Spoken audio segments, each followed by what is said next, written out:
Good morning, all of you. Today we study about practical application of heating effect of electric current. It is the last topic of chapter number 12. Now we complete the chapter number 12. And any doubt in chapter number 12, then tell me. Okay? First of all,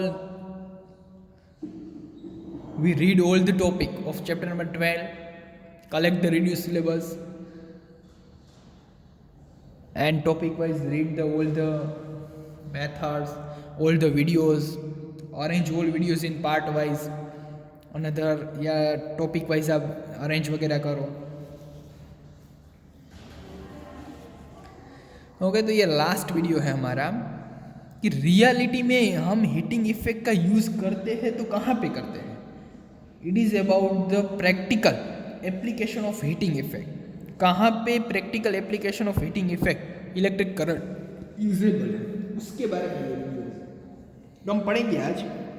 practical application of heating effect के बारे में. Okay, तो ये use पहले मैं read कर लूँ, फिर मैं आपको ये understand करवाऊँगा.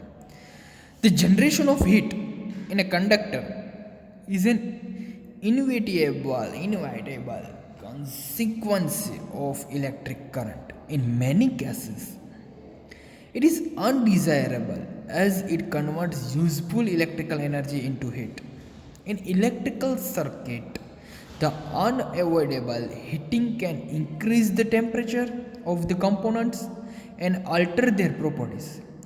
However, heating effect of electric current has many useful applications. The electric laundry iron, electrical toaster, electrical oven, electrical kettle, and electrical heater are some of the familiar devices based on Joule's heating. तो आपको ये paragraph में joule heating कहाँ पे use हो रही वो बताया गया है. केटल वगैरह, टोस्टर वगैरह, आयरन, वो सब कुछ इसमें बताया गया है. अब ये जो दो पैराग्राफ है ना वो आईएमपी है. एक बल्ब फिलामेंट में टंगस्टन क्यों यूज़ होता है वो, इसका आंसर इसमें है. और ये थर्ड पैराग्राफ जो बता रहा है फ्यूज़ के बारे में. तो ये फ्यूज़ का है और ये फिलामेंट का. ओके, कौन सा फिलामेंट यूज़ होता है, कौन सा मेटल यूज़ होता है, एलॉय वगैरह यूज़ होता है, तो वो है tungsten.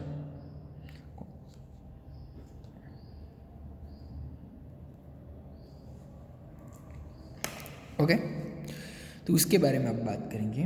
The electric heating is also use to produce light as in an electrical bulb. Here the filament must retain as much of the heat generated as is possible so that it gets very hot and emits light. It must not melt at such high temperature. A strong metal with high melting point such as tungsten is used for making bulb filaments.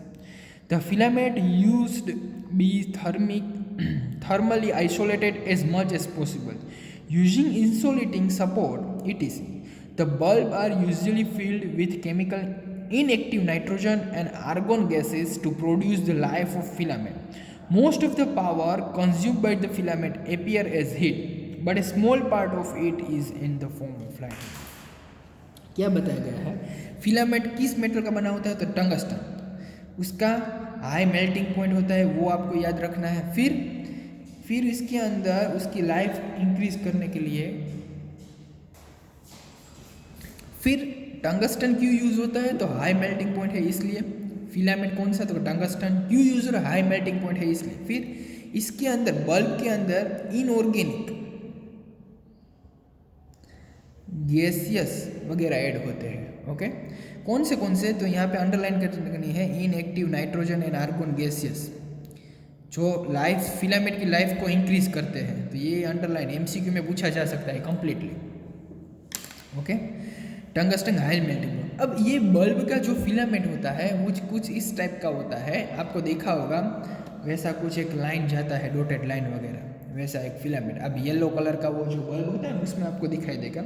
ये जो filament होता है ना, वो जो metal होता है वो टंगस्टन होता है.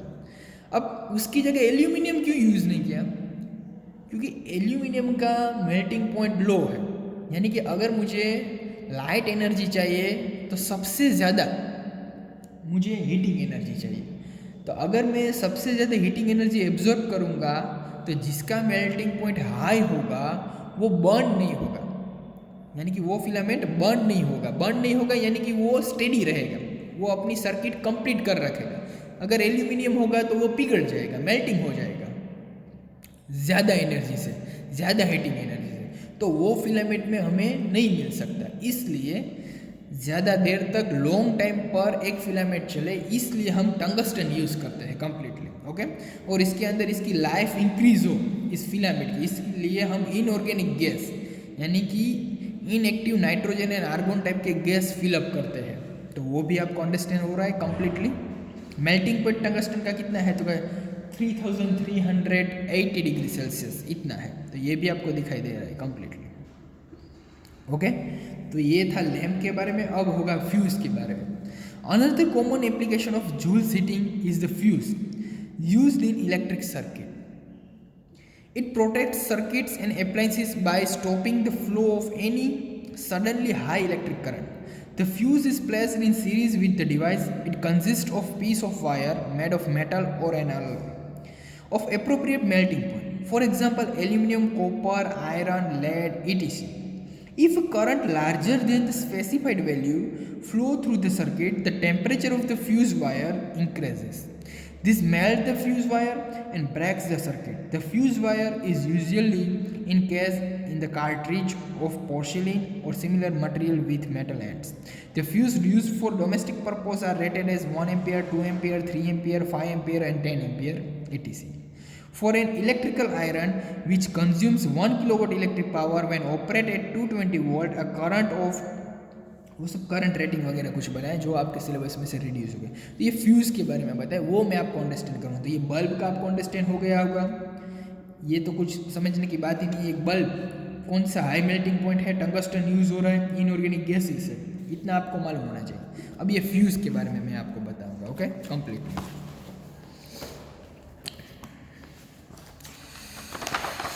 तो अब हम बात करेंगे फ्यूज़ के बारे में, ओके। तो क्या है फ्यूज?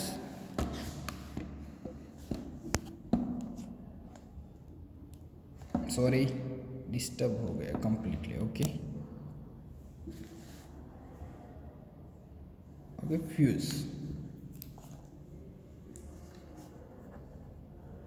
फ्यूज कैसा होता है? एक पोर्सेलिनियम का कार्ट्रिज होता है वैसा कंप्लीटली, इसमें 2 कंडक्टर होते हैं वैसे, और ये कंडक्टर एक पोर्सेलिन से ये टुकड़ा है, ये पोर्सेलिन का टुकड़ा है।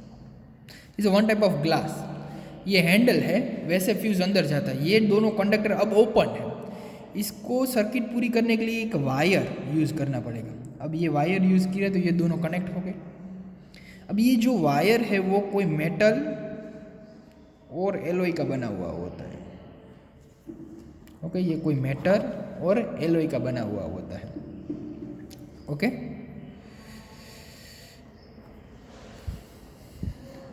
अब ये मेटल कोई एलॉय का बना हुआ है।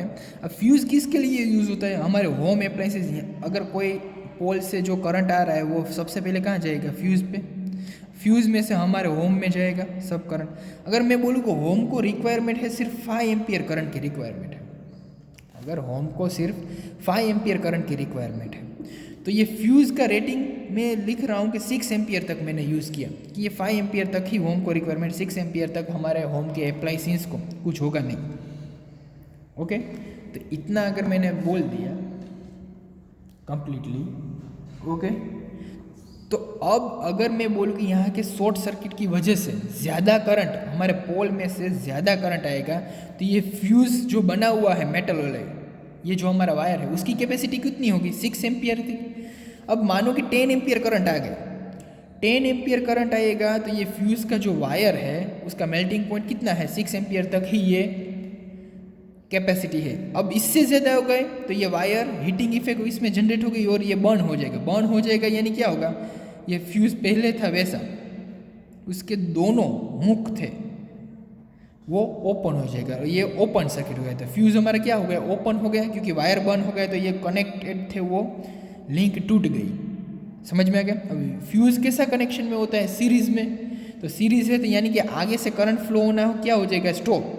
तो हमारे होम के अप्लायंसेस को, एसी, फैन, टीवी, लाइट, सबको ये 5 एम्पियर की जगह जो ज़्यादा करंट आ रहा था 10 एम्पियर अगर आ जाता तो ये सब बर्न हो जाता। तो ये फ्यूज़ ने हमें प्रोटेक्शन दिया।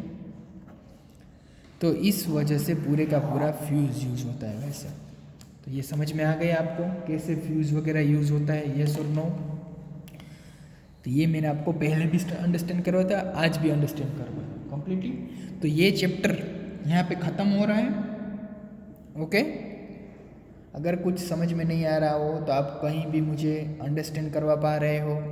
ओके, अब न्यू चैप्टर हम स्टार्ट करेंगे, चैप्टर नंबर 13 हम स्टार्ट करने वाले हैं, magnetic effect and electric current. ये अंडरस्टैंड हो गया, बाद में हम आगे बढ़ेंगे कंप्लीटली। ओके, तो अब हम मिलेंगे कल। ओके, तो ये पूरा देख लो चैप्टर, कोई डाउट्स वगैरह है तो कल मुझे पूछ लो। ओके, आपकी एग्ज़ाम वगैरह होगी तो ट्राई वगैरह भी करो कंप्लीटली।